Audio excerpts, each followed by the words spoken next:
Good afternoon. I am David Everest. Welcome to Fst News, bringing you our weekly eye on the news. First, the headlines. Chief Lulu-Briggs speaks on his gubernatorial ambition. APC reschedules primaries. NEMA warns of severe floods in 4 states. California doctor and girlfriend charged with drug rapes. CAF President Ahmad. 2019 AFCON hosting rights in Cameroon's hands. Now the news in detail. Leading frontline politician and gubernatorial aspirant of the governorship elections under the APC, Chief Lulu-Briggs arrived at Port Harcourt, the Rivers State capital, on Tuesday 18 September 2018. Thousands of supporters thronged out to welcome the gubernatorial aspirant, who took out time to speak to both newsmen and supporters. Speaking to his supporters who came out in mass to welcome him, Chief DLB thanked them for their massive and unwavering support and encouraged them to hold on to their dreams of a better River State. He also said that the aspiration to be governor is all about the people and what they hold there. According to him, only the people have the capacity to make their dreams come true, as nothing good ever comes easy. That which ought to be cannot be for free. He also stated that he is not against anyone, but rather stands for something, an ideal, an idea whose time has come. He noted that the people must begin to matter, saying that governance should be about the aspirations of the people, and that the minimum the government can do is to encourage its citizens to pursue those aspirations. Speaking further, we have had no variety in our lives, just the vanities of our leaders that we have had to endure. And we say never again. What you need is your potential. The opportunities you get will no longer mean by who you know, but by who you are. He reiterated that APC stands for change, and what this means is old things have passed away, and the new things is equal and equitable opportunity for all.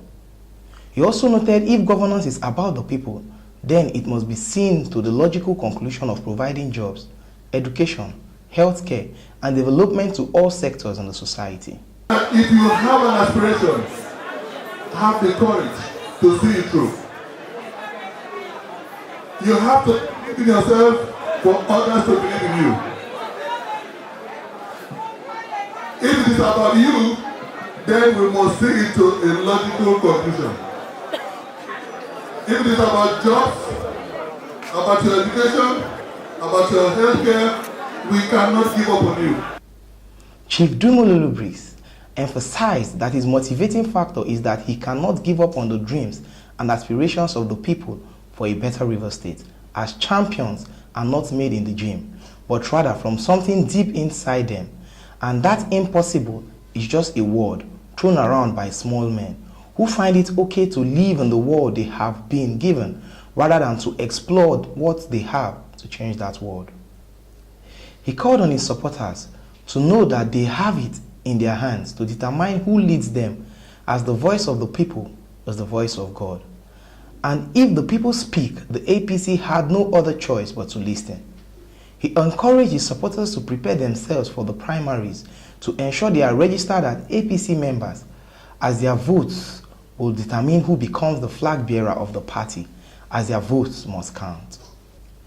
He concluded by saying that the message should be taken to all communities, and that the message is the time has come to hand governance back to the people, as the people are tired of politicians who get in the way of the dreams of having a better society, as the people hold the key in making a government for the people possible.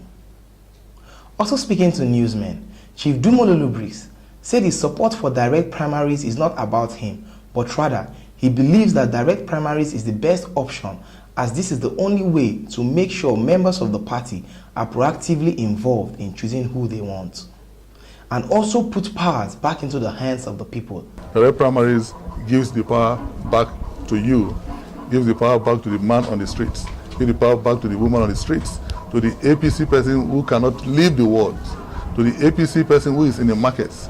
Direct primaries brings the process, right to their domain, and there's no reason we shouldn't support that. And noted also that the president and the APC National have always insisted on direct primaries to ensure fairness and in order to avoid treachery of leaders who do not allow people make a choice for themselves. The ruling All Progressive Congress has shifted the timetable of its primaries. Fresh Start Television gathered that the ruling party will kick off the primaries with the presidential primary on the 26th of September, while the governorship primary, which was earlier fixed for Monday, September 24th, will now hold on Friday, September 29th.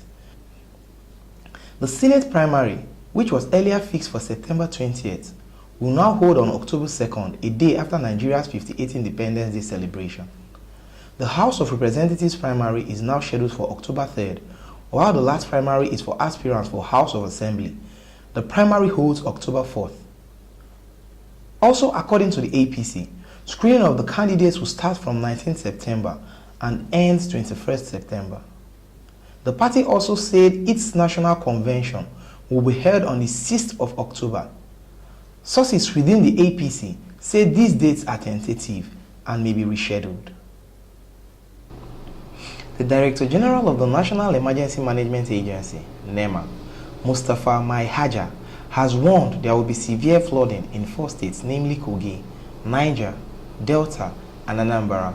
He also placed 8 other states on the watch list. This announcement was after President Buhari ordered the agency to declare the ongoing floods in some states a national disaster. Following the order, Mai Haja has inaugurated 5 emergency operation centers to facilitate prompt search and rescue operations as well as humanitarian support in the 12 states worst affected by flooding. The emergency response centers will be responsible for planning, organizing, directing, and supervising deployment of resources with the affected state governments and local authorities and communities. The primary objective is to localize the responses and expedite intervention to save lives and facilitate quick recovery. The Nigeria Hydrological Services Agency had earlier warned that the steady rise in water levels and weather forecast in the coming weeks have put Nigeria at risk of witnessing a recurrence of the catastrophic flooding similar to what it witnessed in 2012. In 2012, catastrophic flooding had affected up to 30 states in the country and resulted in the deaths of over 300 people and displaced more than 2 million people, according to data from NEMA. Nigeria Hydrological Services Agency therefore believes the country is at risk of a recurrence of the disaster if proper steps are not taken. With the increase in rainfall and the daily rise in the water levels on both the rivers, Niger and Benue, many states had fallen victim to the flooding which had killed many and rendered several others homeless. In Kogi State, 10 local governments have been submerged by flood in the last 72 hours, according to the state governor, Yahaya Bello. As a result, 33 camps have been created for the victims, numbering about 4,000. Also in Niger State, more than 100 communities have been submerged. We'll be right back after this break.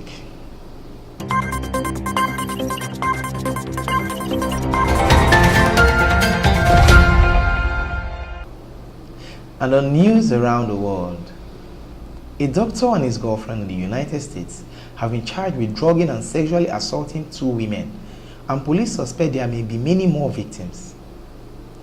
Grant W. Robichaux, a 38-year-old orthopedic surgeon in California's Newport Beach, was arrested with 31-year-old Carissa Laura Riley on 12 September and charged with crimes including rape by use of drugs and oral copulation by anesthesia.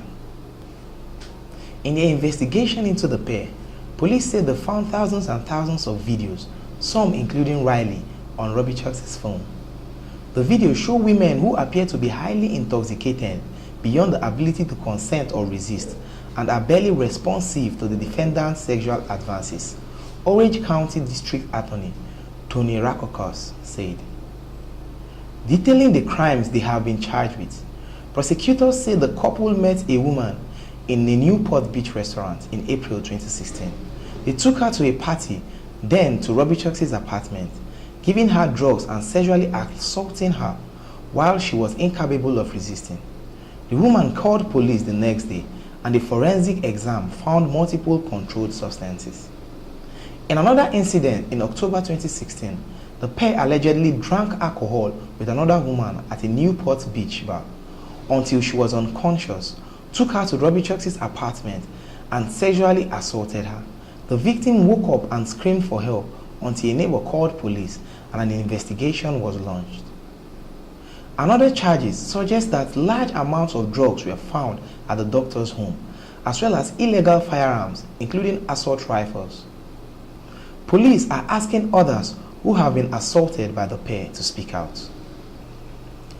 Before we go, let's take a look at sports updates. CAF President Ahmad says his organization should not be blamed if a country is stripped of African Cup of Nations hosting rights, and instead the host should be held liable for any potential setback. Cameroon will know if they will remain as 2019 AFCON tournament hosts when CAF Congress meet next week in Egypt.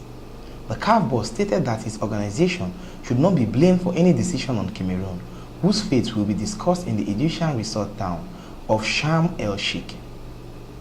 Let CAF meet at the end of the month, and you will hear by our means of communication what is the position of CAF in relation to that. Ahmad was quoted as saying, "There will be a decision or there will be an ultimatum. We need to meet together with the members of the executive committee."